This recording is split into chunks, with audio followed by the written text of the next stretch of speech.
Pada video kali ini, kami pun akan kembali menjelaskan dan juga menceritakan mengenai jalannya bocoran cerita terbaru dari manga sepak bola Kuci Biru, yaitu chapter yang ke-255.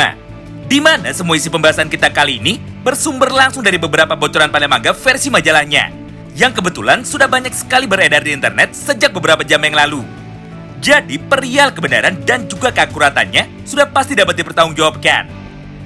Oleh karena itu, bagi kalian yang penasaran dan ingin tahu mengenai semua pembahasan singkatnya, maka kalian bisa simak terus ya video ini sampai habis.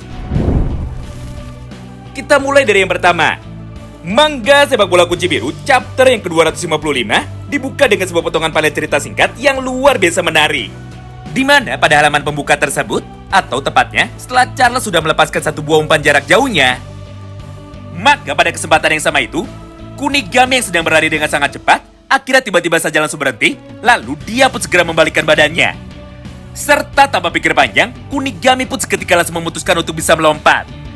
Demi bisa memotong jalur umpan dari Charles barusan, sekaligus menggagalkan pola serangan balik yang saat ini sedang dilakukan oleh para pemain dari tim PXG.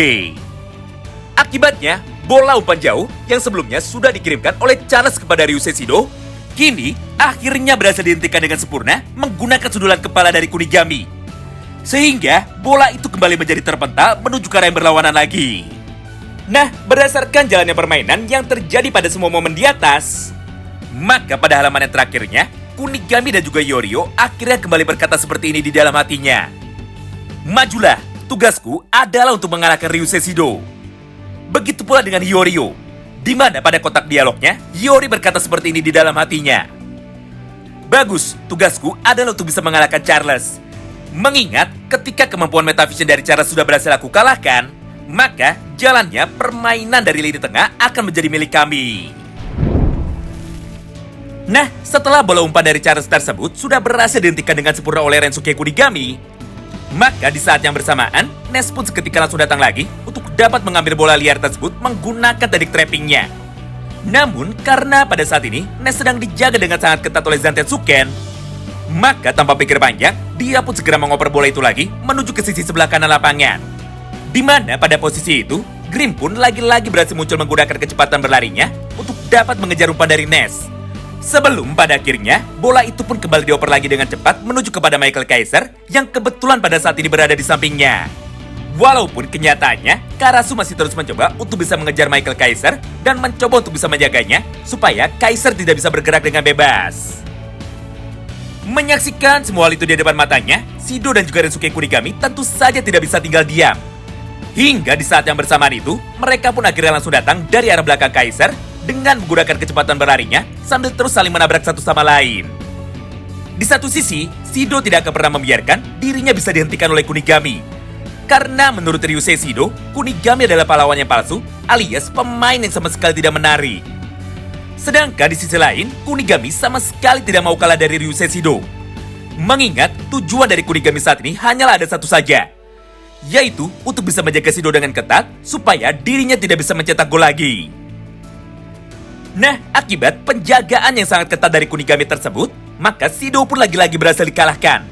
Karena tepat sebelum bola itu berhasil mendarat di kaki Shido, maka Kunigami pun sudah lebih dulu memotongnya dan juga menendangnya, serta membawa bola itu dengan jauh menuju ke arah Jingo Raichi. Walaupun pada awalnya Raichi mampu mengontrol dengan sempurna bola hasil tendangan dari Kunigami tersebut dengan cara menahannya menggunakan dada, namun tepat pada kesempatan yang sama itu, Charles pun tiba-tiba saja langsung muncul tepat di hadapan dari Jingo Raichi. Lalu dia pun langsung merebut bola itu dari Raichi lagi sambil berkata seperti ini kepadanya. Hah, dasar bodoh, kau pikir dirimu itu adalah pesepak bola yang seksi? Padahal kenyataannya, kau ini hanyalah seorang pemain yang memiliki tipe bulldozer. Di mana kau ini hanya terus menggunakan kekuatan fisikmu saja tanpa menggunakan otakmu sama sekali. Tidak hanya itu, karena pada halaman yang berikutnya, Yori yang sejak tadi terus melihat pergerakan dari Charles, akhirnya seketika mulai berpendapat juga. Bocah sialan itu sungguh luar biasa hebat. Karena jika aku tidak menggunakan kemampuan mata metavisionku untuk bisa menebak apakah yang selanjutnya akan dilakukan oleh Raichi, maka sudah pasti aku pun tidak akan bisa mengimbangi Charles. Mengingat kenyataannya, dia selalu berhasil berjalan 2 langkah di hadapanku.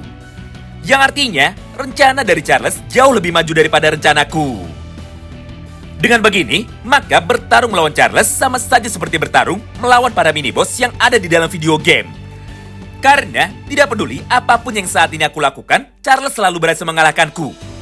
Tapi meskipun begitu, aku pun sama sekali tidak akan menyerah. Mengingat permainan video game seperti ini tentunya akan sangat menyenangkan bagiku. Oleh karena itu, aku pun sangat yakin sekali jika aku pasti bisa menyelesaikan tantangan ini dan aku pun juga pasti bisa untuk mengalahkan Charles. Scene pun kini kembali berpindah. Setelah semua dialog singkat di atas, maka pada halaman yang berikutnya, Charles pun tanpa pikir panjang, akhirnya seketika kembali mencoba untuk dapat mengoper bola yang ada di kakinya menuju kepada Ryusei Shido lagi. Tapi sayangnya, untuk yang kesekian kalinya, Charles dan juga Ryusei Shido lagi-lagi harus kembali dibuat kecewa.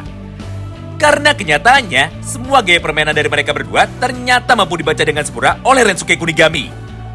Mengingat pada kesempatan yang sama itu, Kunigami mampu menahan bola umpan dari Charles dan juga menendangnya dengan sangat kencang menuju ke arah yang berlawanan. Sehingga pola permainan cepat di antara mereka berdua akhirnya berhasil digagalkan oleh Kunigami. Menyaksikan semua hal itu di depan matanya, Isagi pun akhirnya berhasil menyadari sesuatu. Di mana pada momen itu, Isagi pun langsung berkata seperti ini di dalam hatinya. Baguslah, setelah Kunigami berpindah posisi menjadi pemain bertahan, pergerakan dari Ryusei Shido seketika langsung menjadi kacau dan pola permainan dari mereka semua seketika menjadi terhenti. Dengan begini, maka keseimbangan di dalam tim PXG tentu saja akan menjadi terganggu dan juga menjadi goyah. Mengingat Charles tidak bisa mengandalkan kemampuan dari Ryusei Shido lagi. Sehingga satu-satunya pilihan dari Charles adalah untuk bisa menggunakan Itoshirin. Selain itu, aku pun saat ini juga sudah mengerti bahwa ego dari Kunigami dari dulu sama sekali tidak pernah berubah. Mengingat Kunigami selalu serius ketika dirinya sedang berjuang untuk dapat membantu teman-temannya. Atau dengan kata lain, semangat dan juga jiwa membara dari Kunigami saat ini masih belum padam. Serta Kunigami adalah pahlawan yang sesungguhnya karena kebaikan hatinya. Nah, karena pada saat ini Isagi sudah sadar mengenai semua hal di atas, maka pada halaman yang berikutnya, Isagi pun seketika langsung berteriak menuju ke arah Kunigami. Dengan niat untuk bisa memancing emosi dari Kunigami supaya Kunigami menjadi semakin terbakar. Karena dengan cara seperti itu, maka Kunigami pun jadi bisa mengeluarkan semua kemampuan terbaiknya. Simpelnya, Isagi berkata seperti ini kepada Kunigami. Woi, robot bodoh, jangan sombong dulu. Kau ini bisa bertahan sampai dengan detik ini adalah berkat bantuanku. Mengingat jika bukan karena asisku, maka sudah jelas kau ini akan dibuang oleh Noel Noah dan tidak akan pernah bisa dimainkan lagi. Mendengar ucapan tersebut dari Isagi Oichi, Kunigami pun seketika langsung membalasnya. Hah? Apa maksud ucapanmu barusan? Di momen itulah, Isagi pun akhirnya mulai menjelaskan kepada Kunigami. Dengar, mulai dari detik ini, tolong bantulah aku untuk bisa mencapai puncak dari permainanku. Dan mari kita makan stik lagi sama-sama ketika pertandingan ini sudah selesai. Tidak hanya itu, karena pada halaman yang terakhir ini, Isagi pun seketika langsung berlari untuk dapat bisa melewati Kunigami bersama dengan Ryo. Mengingat pada momen itu, Isagi pun akhirnya berhasil menemukan sebuah jawaban untuk bisa memenangkan pertandingan ini. Yaitu, Isagi akan menggunakan ego dari Ryo dan juga ego dari Kunigami yang sama sekali tidak bisa ditebak permainannya demi dapat mengacaukan pola pertahanan dari tim PXG. Karena dengan cara seperti itu, maka Isagi pun menjadi sangat yakin sekali jika pada kesempatan ini, mereka lah yang akan segera mencetak gol selanjutnya. Wow, menarik banget ya. Itulah semua potongan bocoran cerita singkat yang dapat kami bagikan kepada kalian semua di dalam satu video ini. Terima kasih banyak yang sudah simak video ini sampai habis, dan salam baku hantam.